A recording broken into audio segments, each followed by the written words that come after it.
If you have one of these electric fireplaces and you have a code on the front of it that says EC, I'm going to show you how to fix it.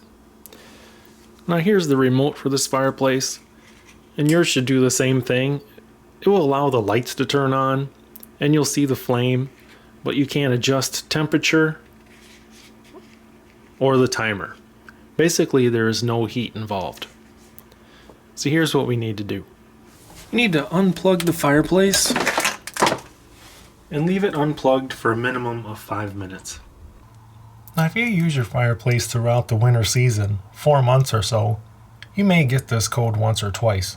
But if it's happening more than that, look on the back of your firebox and you're going to write down your serial code, and there'll be a phone number for you to call. Let them know how often this is happening, and they may have to send you a new part. Now after a minimum of 5 minutes, go ahead and plug in your unit. Now that you've plugged in your fireplace, you'll notice that the error code is gone. Simply turn it on, turn on your heat setting and make sure it works.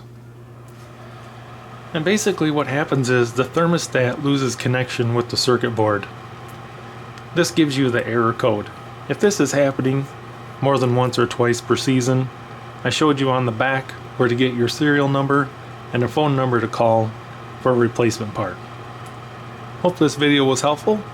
Thanks for watching.